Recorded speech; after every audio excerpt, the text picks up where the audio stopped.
116편에 있는 말씀을 우리가 보기를 원합니다.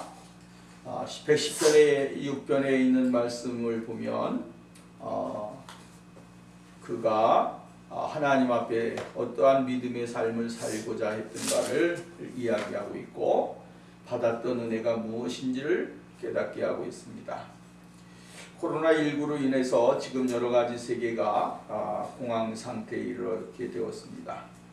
우리가 머무르고 있는 조지아주에도 캠프 주지사가 사회적 격리 조치를 가질 것을 이야기하고 있습니다. 그래서 미국 교회나 한국 교회나 모든 교회들이 온라인 예배로 드리게 되어지는 것을 볼 수가 있게 되어집니다. 어려움을 겪고 있는 우리의 조국의 모습도 우리와는 마찬가지죠. 교회마다 온라인 예배를 드리고 또 그렇지 아니하고 예배를 강행하는 교회도 있습니다. 하여튼 우리가 알아야 될 것은 이럴 때에 주님의 위로가 필요하다라고 하는 것이죠. 주님이 이 세상 가운데 있는 이러한 재앙과 고통과 괴로움 속에서 우리를 지켜주지 아니하면 우리가 살 수가 없고 또 주님의 위로가 있어야만이 진정한 평안함을 누릴 수 있기 때문이다 라고 하는 것입니다. 오늘 성경은 누구의 저자라고 하는 것은 기록하고 있지 않습니다. 누가 기록했다 라고 하는 것은 기록하고 있지 않지만 그러나 존 칼빈 같은 주석가는 신학자는 이것은 다윗의 시다 이렇게 이야기를 하고 있습니다. 그 배경은 이야기하기를 그의 아들 압살롬을 통하여 어려움을 겪고 또한 여러 가지 피난 생활을 하고 또 도피 생활을 하고 고난의 모든 시간을 다 지난 후에 그에게 찾아온 그 평안함, 기쁨 또 이러한 환난의 과정이 다 지나간 후에 이 시를 썼을 것이다 라고 고백한, 고통받는 후에 고백한 시다 이렇게 이야기를 해주고 있는 것을 볼 수가 있게 되어집니다. 16세기의 그 종교개혁을 하면 우리는 칼빈을 이야기할 수 있겠죠. 칼빈은 굉장히 많은 종교개혁에 있어서 아주 중요한 역할을 했고 또 그 칼빈의 사상과 또한 그 믿음 이러한 것이 우리 이 장로교에 큰 영향을 미치게 되었습니다. 그래서 우리의 장로교의 신학을 칼빈 신학이다 이렇게 이야기하기도 합니다. 왜 그러냐면 모든 신학자나 이러한 사람들이 성경에 얼마만큼 더 가까이에서 가까이 접근하고 있고 해석을 더 진지하게 하나님의 뜻에 맞추어서 성경을 해석하느냐라고 하는 거에 이제 중점을 두는 거죠. 위대한 종교 개혁자라 해서 우리가 그 사람의 어떠한 사상과 저기를 배우는 것이 아니고 가지고 있는 것이 아니라 얼마만큼 성경적인가, 얼마나 성경적으로 성경을 바라보고 있는가 라고 하는 것에 대해서 우리 장로교는 칼빈주의를 선택을 하게 되었습니다. 그 칼빈이 이렇게 기도에 대해서 이야기를 하게 되어졌는데 6가지로 요약을 해서 이야기를 했습니다. 하나는 기도하는 이유는 첫 번째로는 하나님을 항상 찾으며 사랑하며 섬기겠다는 소원과 열의가 우리 마음속에 불릴 듯 하기 위해서이다 라고 하는 것이죠. 두 번째로는 하나님께 알려드리지 못할 부끄러운 욕망이나 소원이 우리 마음에 침입하지 못하도록 하기 위해서다 이렇게 이야기를 했습니다. 세 번째로는 하나님께서 여러 가지 은혜를 주실 때에 진심으로 감사하면서 받을 수 있도록 하기 위해서다 라고 하는 거고요. 네 번째로는 우리가 구하던 것을 얻고 하나님께 기도에 응답해 주셨다는 확신으로 그의 인자하심을 더욱 열심히 명상하도록 하려는 것이다 라고 이야기를 했습니다. 다섯 번째로는 기도로 얻었다고 하는 인정하는 것들을 더욱 큰 기쁨으로 받아들이도록 하기 위해서다라고 하는 거예요. 그다음에 끝으로 여섯 번째로는 우리의 연약한 정도에 따라 습관과 경험으로 그의 섭리를 확인하도록 하려는 것이다 라고 이야기를 해주고 있는 것을 볼 수가 있습니다. 결국은 기도라고 하는 것은 하나님의 사랑을 확인하는 것이다 라고 하는 거예요. 하나님의 사랑을 확인하는 것이다. 기도하게 될 때에 하나님의 사랑을 확인하게 되고, 기도하게 될 때에 하나님이 우리를 얼마나 관심 있게 보시는지를 알게 되어지고, 기도를 하게 될 때에 불확실했던 믿음이 확실하게 되어지는 그러한 믿음의 자리에 들어가게 되어진다라고 하는 것이죠. 그래서 오늘 성경 말씀에 보면 뭐라 그러냐면 내가 평생에 뭐 하겠다? 기도하겠다. 내가 평생에 기도하겠다라고 결심을 하게 되어지는 것을 볼 수가 있게 되어지죠. 그리고 그의 환경은 어떤 환경이냐? 이러한 환경이 오늘 성경 말씀에 보면 이렇게 이야기를 합니다. 음부와 죽음과 이러한 정말로 우리가 생각하지 못하는 그러한 위험한 일들이 그에게 있었다라고 하는 사실이죠. 그런데 그 환경 가운데서도 그가 놓지 않았던 것이 무엇이었느냐라고 하면 바로 하나님 앞에 기도하는 것이었다라고 하는 거예요. 환경이 나쁘다 해서 기도를 못하는 것이 아니고 환경이 좋다 해서 기도를 많이 하는 것도 아닙니다. 이 말은 무슨 말이냐면 그 사람이 가지고 있는 믿음이 어떠한 믿음인가, 그 사람이 가지고 있는 자세가 어떠한 자세인가가 중요한 것이다 라고 하는 거예요. 할 수 없는 환경이라고 할지라도 하나님을 찾을 수 있는 그런 영적인 믿음만 가지고 있으면 얼마든지 기도할 수 있는 사람이 되어지고, 또 할 수 있는 환경이 주어졌다고 할지라도 믿음에 나태해지고 하나님을 찾기를 싫어하게 되어지면 기도를 하지 못하게 된다라고 하는 거예요. 하나님을 찾을 수 있는 마음과 하나님을 바라볼 수 있는 열망이 있어야만이 하나님을 찾을 수 있는 기도가 되어진다라고 하는 것입니다. 오늘 이 시대에 보면 어렵고 힘들어도 하나님을 찾지 아니하는 사람들이 얼마나 많이 있습니다. 사회적으로 혼란이 왔고 어려움이 있어도 하나님 앞에 기도하지 못합니다. 하나님을 찾지 않습니다.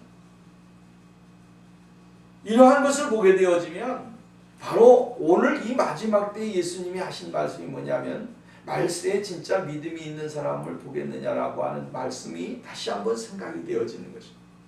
시대가 어려워지고 또 복잡한 일들이 수만 가지가 오늘 우리 주위에 쌓여서 오는데도 불구하고 하나님을 찾지 아니하고 하나님을 바라보지 못하는 일들이 이러한 말세에 나타나는 일들이다라고 하는 것입니다. 그렇기 때문에 오늘 이 시편 기자는 이야기하는 거예요. 정말로 큰 환난과 또한 슬픔을 만났을 때에 하나님은 이 자신이 기도했던 기도의 내용, 기도의 그 모습, 기도의 모든 것들을 다 응답해 주셨다라고 오늘 성경은 기록해 주고 있는 거예요. 너무 많이 받았기 때문에, 경험했기 때문에 그가 오늘 이렇게 한마디로 결정해서 이야기하는 게 뭡니까?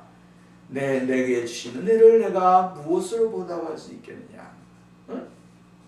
하나님이 주신 은혜가 너무나 크기 때문에 그 은혜를 내가 무엇으로 보답할 수 있겠느냐라고 이야기를 해주고 있는 것입니다. 오늘 우리가 본문 말씀을 보면서 다시 한번 우리의 믿음을 점검하고 하나님 앞에 하나님을 바라볼 수 있는 그러한 신앙의 삶이 우리에게 필요하다라고 하는 것입니다. 첫 번째로는 1절 말씀부터 4절까지 보면 사망의 위험에서 부르짖는 신앙인이 되어야 된다라고 하는 것이죠. 어떠한 환경이 주어져도 우리는 뭐 해야 되냐면 기도하는 사람이 되어야 된다라고 하는 것이죠. 부르짖는 사람, 여기 오늘 본 말씀 1절 말씀이 뭐라 하냐면 내가 내 음성과 내 간구로 내 간구를 들으심으로 자기의 음성으로 간구했다. 이 말은 뭡니까? 자기의 심령에 있는 그러한 것을 그대로 하나님 앞에 내려놓았다라고 하는 것이에요. 그러니까 하나님은 그의 귀를 내게 기울이신 분이시다 이렇게 이야기합니다. 내 음성으로 하나님 앞에 기도하겠는데 하나님은 나의 음성에 귀를 기울이시는 분이시다. 이것만큼 확실한 게 어디 있습니까? 하나님 앞에 기도하게 될 때 나의 음성으로 기도했더니 하나님이 내 말에 귀를 기울여주셨다 이렇게 이야기해요. 하나님은 오늘 우리가 기도하는 것, 찬송하는 것, 감사하는 것 이러한 것들이 다 하나님은 귀를 기울이고 계시는 분이십니다. 하나님의 거룩한 백성들이 이 세상에 살면서 가져야 하는 신앙의 자세는 무엇입니까? 하나님을 향하여 찬양과 감사와 기도, 영광을 돌리는 것이죠. 어려움이 있다고 할지라도 그 어려움 가운데 찬양을 하는 것입니다. 바울과 실라가 감옥에 있었지만 그 감옥에서 무엇을 했습니까? 하나님 앞에 찬송하고 기도를 했더라. 그러니까 하나님이 그 찬송을 들으시고 기도를 들으셔서 이 바울과 실라에게 놀라운 역사를 이루어줘서 성경에 이 교회가 이 빌립보 교회가 감옥에서 탄생하는 역사가 일어나게 되어졌어요. 초대교회의 사도 베드로는 어려움께 감옥에 갇혔지만 하나님이 믿음의 성도들이 간구하는 그 간구를 들으셔서 정말 옥에서 하나님이 구해주시는 역사가 일어나게 되어졌습니다. 하나님은 오늘 우리가 어떠한 환경에 있든지 간에 우리가 하나님 앞에 기도하기를 원하고 있습니다. 우리가 잘 아는 대로 다니엘에서 보면 다니엘에 있는 모든 세 친구가 나오잖아요. 사드락과 메삭과 아벳느고가 나오는데 이 친구들도 역시 마찬가지죠. 이 풀무불 속에 들어갈지라도 그 속에서 하나님을 찾고 찬양하는 모습을 보게 되어져요. 또 이 다니엘은 사자굴 속에 던져지지만 그러나 하나님의 그 놀라우신 은혜를 발견하고 그곳에서 하나님이 구원해 주시는 역사가 일어났습니다. 하나님은 어떠한 환경에 있든지 간에 믿음의 사람들이 기도하는 것을 원하셔요. 또 내 음성으로 하나님 앞에 고백하는 것을 원하셔요. 고백한다라고 하는 것은 뭐냐면 굉장히 중요한 거예요. 이 고백이라고 하는 것을 통하여 우리의 자신이 할 수 없는 것을 인정하는 겁니다. 내가 할 수 있는 것이 제약적이고 내가 할 수 있는 것이 이만큼 뿐이구나. 이것을 고백하고 인정하면서 하나님 앞에 모든 것을 다 맡겨드리는 겁니다. 그렇기 때문에 오늘 성경은 이렇게 이야기합니다. 내가 내 음성과 내 간구를 드렸다라고 이야기하고 있고 그리고 내 말에 귀를 기울이셨다라고 이야기합니다. 그렇기 때문에 오늘 성경 말씀을 보면 우리가 행해야 될 것은 무엇입니까? 하나님을 찾는 일입니다. 하나님 앞에 우리의 입술을 벌려서 고백하는 일, 이것이 굉장히 중요하다라고 하는 사실을 이야기해주고 있다라고 하는 것입니다. 예수님께서는 우리들에게 이야기하기를 구하라, 너희에게 주신다, 찾으라, 그러면 너희가 찾을 것이고 문을 두드리게 되어지면 너희에게 열릴 것이다 라고 이야기를 해주고 있습니다. 구하는 이마다 얻을 것이고 찾는 이마다 찾을 것이고 두드리는 이마다 열릴 것이니라 라고 이야기를 해주고 있습니다. 오늘 우리가 기도하게 될 때에 하나님은 모든 어떠한 환경이 중요한 것이 아니라 그 가운데서 하나님을 찾고 있는가 안 찾고 있는가라고 하는 것이 중요한 거예요. 환경의 그 어려움이 오늘 우리를 잡아놓을 수는 없습니다. 왜 그러냐면 하나님의 거룩한 사람들은 하나님의 특별하신 관심과 사랑과 은혜를 받고 있기 때문이다 라고 이야기하는 겁니다. 그래서 이 악한 시대 가운데서도 우리가 잊지 말아야 될 것은 하나님을 어떻게 하면 기쁘시게 해야 될 것인가, 하나님 앞에 우리의 마음과 몸을 어떻게 드려야 될 것인가 라고 하는 것을 우리에게 가르쳐주고 있는 거예요. 바울은 로마서 12장 1절 말씀을 통해서 우리들에게 이야기해주고 있죠. 너희는 이 세대를 본받지 말고, 그죠? 하나님이 기뻐하시는 것이 무엇인지를 깨닫는 것이 중요하다. 영적 예배를 드려라. 이렇게 이야기를 해주고 있어요. 영적인 예배를 잘 드림으로 인해서 하나님 앞에 드려지는 그 예배를 통해서 우리의 몸을 하나님 앞에 드림으로 하나님이 우리에게 은혜를 더해 주신다라고 하는 사실을 이야기해 주고 있습니다. 예배는 중요한 것입니다. 예배가 얼마나 중요합니까? 이 세상에 제일 중요한 것이 무엇이냐라면 예배입니다. 예배는 생명이고, 예배는 하나님의 축복을 받는 통로고, 예배는 하나님과 교제하는 그 길이 굉장히 중요한 시간입니다. 그렇기 때문에 오늘 우리가 하나님 앞에 기도를 하고 하나님 앞에 찬양을 하고 하나님 앞에 나가게 될 때에 오늘 우리가 진정으로 하나님은 우리에게 길을 기울이셔서 복을 주시고 은혜를 주시는 분이시다 라고 하는 사실입니다. 그래서 오늘 성경 말씀은 이렇게 말합니다. 1절 말씀 봅니다. 들으심으로 내가 저를 사랑하는도다. 이 사랑한다.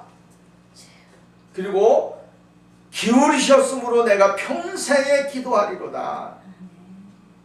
여러분 굉장히 중요하지 않아요? 그 다음에 오늘 성경 말씀에 보면 이렇게 말합니다. 내가 여호와의 이름으로 기도하기를 여호와께서 주께 구하오니 내 영혼을 건지소서 하였도다 라고 이야기합니다. 사랑한다. 그리고 평생 기도한다라고 하는 거예요. 하나님을 경외하는 거에 제일 중요한 것이 뭡니까? 이 사랑입니다. 하나님을 사랑하게 되고 하나님을 섬기게 돼 사랑하는 마음으로 섬기게 될 때에 진정으로 하나님을 향하여 우리의 마음을 드릴 수가 있고 우리의 모든 것을 헌신할 수 있는 사람이 되어질 수 있다라고 하는 사실을 우리가 잊지 말아야 됩니다. 그 다음에 두 번째로 여기서 이야기해주고 있습니다. 5절 말씀부터 보면 하나님의 모습을 우리들에게 이야기해주고 있습니다. 하나님의 성품, 하나님의 모습, 하나님이 우리들에게 어떠한 그러한 모습을 갖고 계시는 분이신가 라고 하는 것을 이야기할 때에 하나님은 은혜로우시며 자비로우시며 우리 하나님은 긍휼이 많으시도다.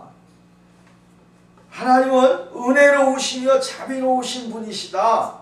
그리고 긍휼이 부진장 많으신 분이시다. 이렇게 이야기합니다. 우리는 이 하나님의 성품을 먼저 아는 것이 중요합니다.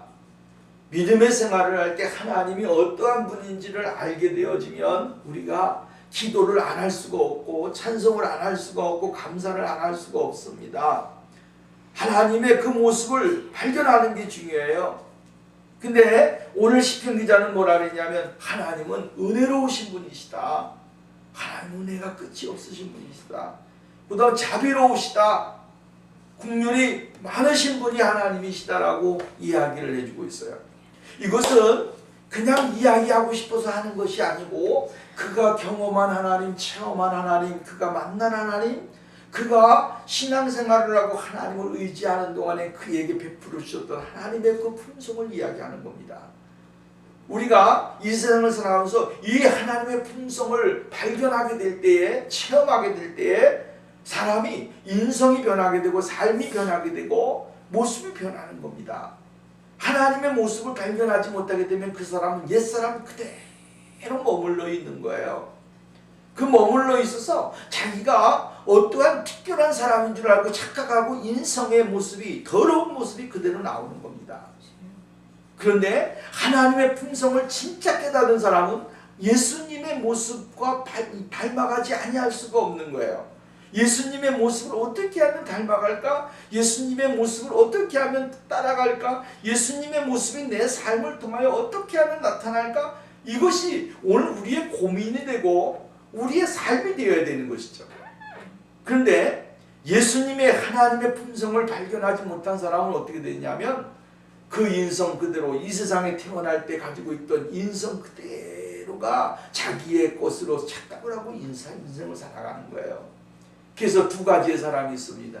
하나는 어떤 사람입니까? 예수를 만나서 부지런히 예수의 품격과 예수의 성품을 닮아가기 위해서 자기 자신을 날마다 십자가 앞에 내려놓고 어떠한 환경에 있든지 간에 자기 자신을 죽이는 사람, 이러한 사람이 있고, 어떤 사람은 그냥 그것이 거룩하게 보이는데도 불구하고 그 인성이 살아서 조금만 저기 하면 감정 폭발되고 사람의 마음을 아프게 하고 괴롭게 하는 사람이 있습니다. 이 사람은요 정말로 목사가 됐어도 인성이 변하지 않은 사람이고 장로가 됐어도 인성이 변하지 않는 사람입니다. 그렇기 때문에 이러한 사람에게서 은혜를 받는다고 하는 것은 힘든 것입니다.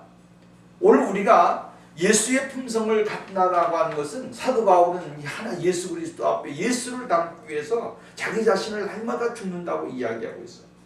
예수 그리스도의 십자가에서 자기가 못 박혀 죽었다고 이야기하고 있어요. 그건 왜 그렇습니까? 자기의 이 하나님의 그 모습을 발견하게 되어지니까 자기가 가지고 있던 모든 가시와 같은 것들이 결국은 하나님의 말씀과 정반대되는 모습이 나타나더라고 하는 거예요. 오늘 우리도 예수 그리스도를 발견하고 그 예수 그리스도의 인성과 예수 그리스도 성품을 보게 될 때에 내 성품과 비교해 볼 때 이러한 것이 아니구나라고 하는 것이 발견되어질 때 우리는 어떻게 됩니까? 힘들어도 참아야 되고 어려워도 참아야 되고 견디기 힘들어도 참아야 되는 겁니다. 그래야 조금이라도 예수의 성품에 가까이 가고 예수님의 은혜를 받을 수 있는 사람이 되어질 수 있다라고 이야기해 주고 있는 거예요. 그래서 오늘 성경 말씀 보면 이렇게 이야기합니다. 보십시오. 6절 말씀. 하나님의 품성을 이야기하고 나서 이야기하기를 여호와는 순진한 자를 지키시나니 내가 어려울 때에 나를 구원하셨다. 순진한 자예요. 이 순진한 자라고 이야기를 하고 있잖아요. 이 순진한 자라고 하는 이 말 자체가 굉장히 오늘 우리들에게 힘이 되는 겁니다. 이 순진한 자라고 하는 이 말은 정말로 하나님의 모습 속에서 하나님 앞에서 연약하고 정말로 이루 말할 수 없는 그러한 사람을 이야기해 주고 있는 거예요. 근데 이러한 사람도 하나님께서 어떻게 한다고요? 어려울 때 구해주시는 사람이다. 하나님이시다라고 이야기를 해주고 있어요. 하나님은 어려울 때 믿음의 사람들을 구해주시는 분이시다. 그렇게 이야기하고 18절 말씀 가서 봐요. 주께서 내 영혼을 어디에서? 사망에서 내 눈을 눈물에서 내 발을 넘어짐에서 건지셨나이다. 이렇게 이야기했어요. 이런 것을 보면서 정말로 이 시편 기자가 왜 하나님은 은혜로우시며 자비로우시며 긍휼이 한이 없으시다라고 이야기하는지를 우리가 발견하게 되어지죠. 하나님은 우리가 실족하거나 넘어지거나 또한 좌절하거나 어떤 환경에서든지 간에 포기하는 인생을 살아가는 것이 아니라 그 사람들에게 찾아와서 그 사람들을 안고 그들을 이끌어주시는 분이 바로 주님이십니다. 그래서 예수님께서 비유하게 될 때 99마리보다도 한 마리 잃은 양을 찾아서 그를 찾아가지고 가시덤불에 찾아서 안고 오시는 그 모습을 발견하는 거예요. 하나님은 늘 정말 어렵고 힘든 사람들, 또 나아가서는 정말로 뭡니까? 사망의 줄에 얽매여 있는 영혼들을 위해서 주님은 찾아가시는 겁니다. 그래서 오늘도 뭡니까? 주님은 찾아가시는데 누구를 찾아갑니까? 영혼의 사망의 그늘 속에서 헤매 있는 사람들, 그 사람들을 찾아가서 그들에게 영혼의 자유함을 주게 되어지고 그들의 하나님의 구원의 반열 속에 들어가게 하고 예수 그리스도의 구원의 방주에 들어가 평안함을 누릴 수 있도록 지금도 찾아가시는 거예요. 찾아가시는 방법은 무엇입니까? 하나님의 거룩한 사람들을 통하여, 그죠? 입술을 통하여 증거하게 하고, 전도자를 통하여 증거하게 되고, 또 찬양을 통하여 증거하게 되고, 이러한 일들을 하게 되어지는 거예요. 눈에서 눈물을 씻어주시는 분이 바로 주님이십니다. 오늘 우리 주님의 그 모습을 발견하게 되어지면 오늘 이 시대에 살아가고 있는 이 악한 시대에서 유일한 소망은 뭐라고 생각하느냐 하면 예수 그리스도라고 생각을 하는 거예요. 어디에다가 소망을 둘 수가 없고 어디에서 위로를 받을 수가 없고 어디에서든지 간에 정말로 자기의 모든 것을 맡길 수 있는 길이 없는데 그것이 바로 예수 그리스도, 은혜로우신 하나님, 또 자비로우신 하나님, 긍휼이 풍성하신 그 하나님의 그 음성과 그 사랑을 발견하게 될 때에 우리가 하나님을 향하여 더 나가게 되고 그 하나님의 사랑을 누리게 되어질 수 있는 사람이 되어질 수 있게 되어진다라고 하는 겁니다. 그러기 위해서 예수 그리스도는 어디에 오신 겁니까? 하늘 보좌를 버리시고 이 낮고 천한 자리에 오셔서 정말로 인간의 몸을 입으시고 그 낮은 자들에게 찾아가서 직접 하나님이 직접 그들에게 만나 주셨고 또한 그들을 위로해 주셨고 그들에게 용기를 주셨고 그들의 눈에서 눈물을 씻어 주셨고 그들을 사망에서 생명으로 옮겨주시는 축복의 은혜를 주셨던 거예요. 그렇기 때문에 오늘도 우리는 예수 그리스도의 그 놀라우신 은혜를 발견하지 못하게 되어지면 우리가 하나님의 진정한 은혜를 발견할 수가 없고 하나님과 하나님의 사랑을 누릴 수 있는 사람이 되지 못하는 겁니다. 우리는 날마다 하나님의 그 예수 그리스도의 사랑을 통하여 하나님의 사랑을 발견해야 되는 거예요.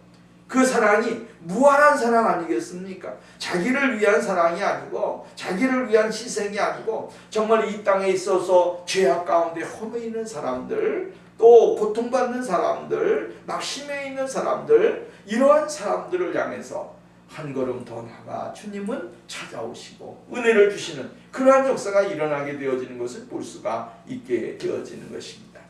이 세상에서 진정한 자유와 평안이 어디에 있습니까? 아니죠. 예수님만이 오직 유일한 영혼의 자유, 삶의 자유, 평안함 이것을 주시는 분이 바로 주님이시다라고 이야기를 해주고 있는 것입니다. 예수 그리스도를 통하지 아니하면 진정한 자유와 평안은 찾을 수 없다라고 이야기를 해주고 있습니다. 그 다음에 세 번째로 가서 봅시다. 10절 말씀부터 봅니다. 내가 크게 고통당하였다고 말할 때에도 나는 믿었도다. 이거 보세요. 우리의 이 신앙의 삶의 모습이 얼마나 중요한지를 우리에게 먼저 가르쳐주고 있는 거예요. 내가 크게 고통당하였다고 말할 때도 나는 믿었도다. 믿음이라는 것은요, 어떠한 환경에도 흔들리지 말아야 되는 것입니다. 우리의 믿음이 흔들리게 되어지면 다 흔들리는 겁니다. 믿음이 흔들리게 되어지면 생명이 흔들리는 거나 마찬가지예요. 그래서 고통당하였다고 말할 때에도 나는 믿었다라고 하는 거예요. 무엇을 믿은 겁니까? 하나님을 믿었다 이 말이에요. 고통이 있다고 할지도 하나님이 나와 함께 계시기 때문에 내가 두려움이 없다, 걱정이 없다, 염려가 없다 이 믿음을 가지고 있었다라고 하는 거예요. 오늘 우리는 조금만 일이 일어나면 우왕좌왕하게 되고 정말로 우리의 마음이 불안하고 초조해지지 않습니까? 오늘 우리는 이 시편 기자와 같이 나는 믿는다라고 하는 믿음을 가져야 됩니다. 어떤 환경 가운데 하나님이 지켜주시고 인도해 주신다고 하는 믿음, 이 믿음이야말로 최고의 보배고 귀한 겁니다. 금보다 귀한 믿음, 이 믿음을 가졌으니 우리는 어떠한 환경에 흔들리지 말고 하나님을 바라봐야 됩니다. 11절 내가 놀라서 이를 모든 사람이 거짓말쟁이라. 정말로 모든 사람이 거짓말쟁이 같은 세상이에요. 오늘 이 세상이 선한 사람 같은데 나쁜 사람이고 착한 사람 같은데 사기꾼 같은 사람이고 정말로 우리가 그냥 사람을 볼 때는 저 사람은 정말로 세상에 법이 없어도 살 사람 같은데도 불구하고 그 사람 속에는 음흉함고 거짓이 가득한 일들이 얼마나 많이 있습니까? 다윗이 경험한 일이 이러한 것이라 이 시편 기자가 경험한 일이 그러한 거라고 믿고 의지하고 바라봤는데 그 사람들이 전부 다 어떤 사람입니까? 사악한 사람들이고 거짓말하는 사람들이고 불법이 성행하는 사람들이고 옳은 일을 향해서는 입을 까물고 있고 거짓을 향해는 입을 크게 벌리는 사람들 이러한 사람들이에요. 오늘날 이러한 사람들이 얼마나 많은지 몰라요. 진리를 향해서 입을 벌려야 되고 정말로 진실을 위해서 밝혀야 되는데 그 진실 앞에서는 입을 꽉 다물고 있고 거짓 앞에서는 입을 크게 벌리면서 사자같이 달려드는 사람들 이러한 사람들이 오늘날 득실거리는 시대입니다. 오늘 이러한 시대 가운데서 오늘 우리가 정말 누구를 믿고 누구를 의지하고 누구를 바라보며 살 수 있겠습니까? 정말 성경 말씀에 자기의 침상에 있는 아내께까지도 말하지 믿지 말아라 이런 말도 있지만 오늘 이 시대에 믿지 못하는 시대에 오늘 살아가고 있다라고 하는 거예요. 그러나 우리가 꼭 알아야 될 것이 있습니다. 이러한 시대에 우리가 살고 있지만 그러나 오직 예수 그리스도 그분만은 우리에게 한 번도 불의를 정의라고 이야기하지 않습니다. 불의를 정의라고 하지 않아요. 정의를 불의라고 이야기하지 않습니다. 사람의 편에서 인간의 생각을 가지고 말씀해 주시는 분이 아니시다라고 하는 사실이에요. 십자가의 은혜, 십자가의 능력은 바로 거짓은 거짓이고 불의는 불의고 하나님의 거룩한 선은 영원히 굳건히 서서 하나님 앞에 영광을 돌릴 수 있는 귀한 은혜를 주시는 것입니다. 그래서 이러한 어려운 환경이 주어지고 세상에 믿지 못하는 사람이 있지만 그러나 그 가운데서 하나님의 사람들에게 무엇을 주시느냐면 중요한 거예요. 오늘 성경 말씀은 이렇게 말합니다. 내게 주신 은혜를 내가 여호와께 무엇으로 보답할까? 내가 구원의 잔을 들고 여호와의 이름을 부른다. 이렇게 얘기해요. 구원의 잔을 들고. 이러한 시대지만 나는 구원의 잔을 들고 여호와의 이름을 부르겠다라고 이야기를 해주고 있습니다. 이 구원의 잔은 무엇입니까? 구원의 잔은 고난의 잔입니다. 이 고난의 잔을 통하여 이제 예수 그리스도의 복음에 동참하고 예수 그리스도의 그 은혜에 감사하고 그 하나님의 놀라우신 은혜를 많은 사람들에게 증거하는 그러한 역사가 일어나게 되어질 것이라고 이야기를 해주고 있는 것입니다. 그렇기 때문에 오늘 우리는 정말로 어떠한 시대에 살고 있느냐라고 하는 것에 너무 집착하지 말고 그 가운데 우리의 믿음이 변하지 않는 믿음이 되기 위해서 우리가 최선을 다해서 노력하는 사람이 되어야 됩니다. 그 다음에 15절 말씀부터 마지막 절까지 보면 구원하신 하나님 앞에 자신의 모든 것을 다 헌신하는 삶을 살아야 된다라고 하는 사실을 이야기해주고 있는 것을 볼 수가 있습니다. 그의 경건한 자들의 죽음은 여호와께서 보시기에 귀중한 것이로다라고 이야기를 해주고 있습니다. 하나님은 성도들의 죽음을 귀하게 여기신다라고 하는 것입니다. 근데 여기 세번역 성경에 보면 이렇게 이야기를 해주고 있습니다. 얼마나 쓰라리시랴 주님의 백성 죽어가는 것 바라보는 여호와의 가슴은 이렇게 번역을 해주고 있습니다.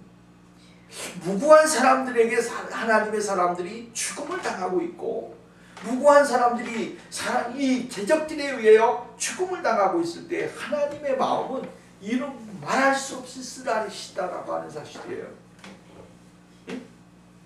세번역 성경하고 이 개역 성경하고 번역 차이가 많이 나죠.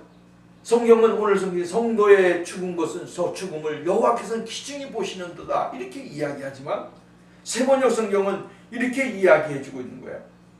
얼마나 쓰라리시랴 주님의 백성 죽어가는 것 바라보는 여호와의 가슴은 하나님의 가슴은 성도들이 정말로 불의한 자들에 의하여 죽음당하고 고통당하고 있는 것을 보실 때 너무나 가슴이 아프시다고 하는 거예요. 귀중하지만 하나님의 거룩한 백성들의 죽음은 희생은 그냥 값없는 희생이 없습니다. 그것이 열매로 돌아오게 되고 그것이 오늘 우리들에게 보배로 돌아오지요. 그러나 그것을 바라보는 하나님의 마음은 이루 말할 수 없는 쓰라림이 있으시다라고 이야기를 해주고 있는 거예요. 그렇기 때문에 하나님은 성도들의 생명을 너무나 소중하게 여기시는 분이시다라고 하는 사실이에요. 한 사람 한 사람 이 세상에 존귀하지 않은 사람이 어디 있습니까? 천하보다 귀한 것이 뭐라 그랬습니까? 생명이라 그랬습니다. 하나님께서 주신 생명, 이 생명 한평생 살아가면서 고귀하게 살다가 하나님 앞에 오라고 할 때 정말로 순응하고 가는 것, 올 순리에 맞춰서 가는 것, 이것이 하나님이 원하는 겁니다. 그런데 역사적으로 보면 얼마나 많은 일들이 일어났습니다. 예수 믿는 사람들이 정말로 많은 핍박과 고난과 어려움 가운데 죽음을 당하게 됐고 이루 말할 수 없는 쓰라린 피를 흘리면서 고통을 당하면서 죽었던 분들이 얼마나 많이 있습니까? 이럴 때 하나님의 마음이 어떠한 마음이었겠습니까? 쓰라린 마음이죠. 하나님의 거룩한 백성들이 이 세상에서 정말로 많은 사람들에 의하여 희생을 당하고 죽음을 당하고 고통을 당하는 그 모습. 그래서 여러분 성도의 죽음은 값진 것이 되는 겁니다. 하나님이 그 피를 값없이 사용하시는 것이 아니라 그 열매로 30배, 60배, 1000배, 만배의 결실을 맺게 하게 하고 하나님의 구원의 역사가 그들의 희생으로 인하여 만백성들에게 증거되어지는 역사가 일어나게 되어지는 겁니다. 하나님은 오늘도 우리의 생명을 귀중하게 보내시는 분이시다. 이렇게 이야기합니다. 그 다음에 여기 이야기해주고 있는 것이 뭐냐면 자기 자신의 정체성이 무엇인지를 발견하는 것이 중요하다라고 하는 거예요. 내가 누구이냐라고 하는 것이 중요한 거예요. 자기는 별 볼 일 없는 사람이야. 나는 별것 아니야. 이런 사람은 그 인생 그렇게 사는 거예요. 근데 중요한 것은 뭐냐면 이 시편 기자는 자기 자신이 어떠한 존재인지를 늘 인식하면서 살았다라고 하는 거예요. 나는 누구냐라고 이야기할 때 우리는 뭐라고 이야기하겠습니까? 나는 누구냐? 너는 누구냐라고 이야기하면 나는 뭐 누구다. 이름 될 수가 있고 자, 뭐 딸이야, 누구의 아버지다라고 이야기할 수도 있고 그렇겠죠. 그런데 시편 기자는 오늘 성경 말씀이 아주 우리에게 중요한 것을 제시해주고 있어요. 그게 뭐냐면 16절 말씀이에요. 여호와여, 나는 진실로 주의 종이요 여종의 아들 곧 주의 종이라. 이렇게 이야기했어요. 내가 누구냐? 나는 하나님의 종이다라고 이야기합니다. 나는 하나님의 종이라고 하는 거예요. 하나님의 종이다라고 이야기하면서 나는 하나님에 의하여 살고 하나님에 의하여 존재하는 거룩한 사람이라고 하는 것을 아주 강하게 이야기해주고 있어요. 이러한 믿음의 확신이 있어야만이 우리가 이길 수 있는 거예요. 우리가 자기의 정체성을 확실하게 인식하지 못하게 되어지면, 발견하지 못하게 되어지면 그냥 비리비리한 사람이 되고 마는 겁니다. 여러분, 오늘 우리는 발견해야 돼. 오늘 시편 기자와 같이 나는 누구냐라고 이야기하면 나는 하나님의 자녀고 하나님의 종이다라고 하는 것을 담대하게 이야기할 수 있는 사람이 되어야 됩니다. 사람이 제일 듣기 좋은 소리가 뭐냐면 자기의 직분 만든 소리를 듣는 것이 제일 중요해요. 어떠한 사람은 정말 목사인데도 불구하고 깡패 같다라고 하는 말을 듣게 되어지면 그게 뭡니까? 어떤 사람은 사기꾼이다라고 하는 말을 듣게 되어지면 그게 안 되는 겁니다. 장로님인데도 불구하고 도둑놈 같다라고 이야기 들으면 얼마나 나쁜 소리 듣는 거예요. 세상 사람들이 볼 때에 그 사람을 볼 때 그 사람의 모습을 보면서 정말로 그리스도인이다, 하나님의 종이라고 하는 인상을 줘야 되는 것이고 그 인상이 이 세상의 사람들을 통하여 나타나야 되는 것입니다. 어떠한 분이 방송에서 그런 얘기를 하는 걸 들었어요. 아틀란타의 어떠한 분은 싸움닭 같은 사람이다. 그 사람이 누군지는 모르겠어요. 어떻게 방송에서 그 사람을 가리켜서 싸움닭 같은 사람이다라고 이야기하겠어요. 궁금해요. 한번 만나서 물어보고 싶어요. 어떤 사람인지. 사람이 비춰지는 것이 어떠한 비춰지느냐에 거룩한 모습을 비치느냐 아니면 속된 모습으로 비춰지느냐라고 하는 것이 굉장히 중요한 것입니다. 오늘 시편 기자는 나는 주의 종이다. 진실로 주의 종이다. 진실로 주의 종이다. 이 말을 바꿔서 나는 진실한 주의 종이다. 이 말. 그의 주의 종으로서의 삶을 살고 주의 종으로서의 길을 가고 주의 종으로서의 모든 것을 감당하는 사람이다 라고 이야기해주고 있어요. 오늘 우리도 예수 믿는 사람이면 주의 종 아니겠습니까? 하나님의 종들 아니겠습니까? 이 하나님의 종들로서의 모습을 소유하고 하나님 앞에 영광을 드리면서 살아가는 거룩한 삶이 우리에게 있어야 됩니다. 세상 사람들이 볼 때 난 크리스찬이라고 이야기하는 것보다 진정한 크리스찬이라고 이야기할 수 있는 이러한 사람이 되어야 됩니다. 저 사람은 교회 다니는 사람인지 아닌지 구분도 제대로 안 가는 만큼 살아간다고 한다면 얼마나 부끄러운 일이 되겠습니까? 우리의 모습 가운데 그리스도의 모습이 보여야 됩니다. 예수의 사랑이 보여야 되고 하나님의 나라가 보여야 되는 것입니다. 그래야 세상을 바꿀 수 있는 능력이 있고 세상을 바꿔가는 사람이 되어지는 거예요. 그래서 오늘 성경 말씀에 보면 나는 하나님의 종이기 때문에 하나님은 나의 결박을 풀어주셨다라고 이야기하는 거예요.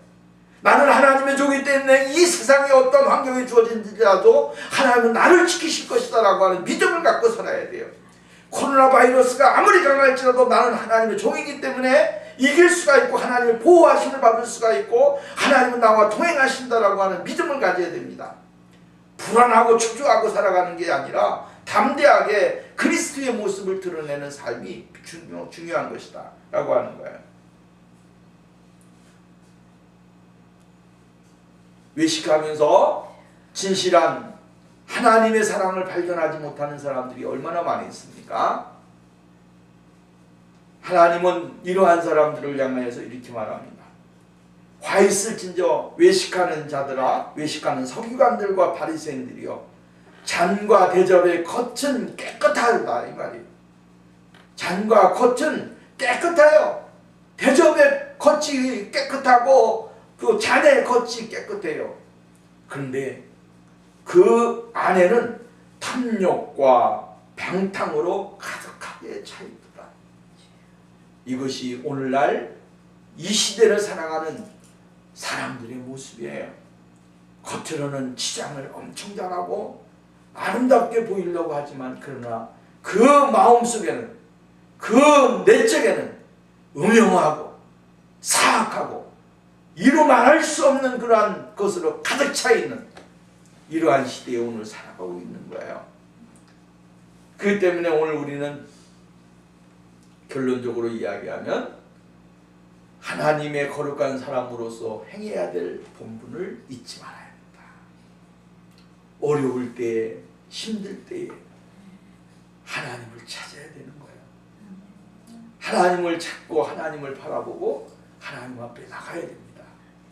그리고 그 하나님의 그 뜻을 조금이라도 감당하기 위해서 최선을 다해서 예수 그리스도의 거룩한 모습을 닮아가는, 예수의 삶을 닮아가는 아름다운 축복의 삶이 우리에게 있어져야 된다라고 하는 겁니다. 이러한 복음의 삶이 우리의 삶을 지배하는 축복의 역사가 있기를 주의 이름으로 부탁드립니다.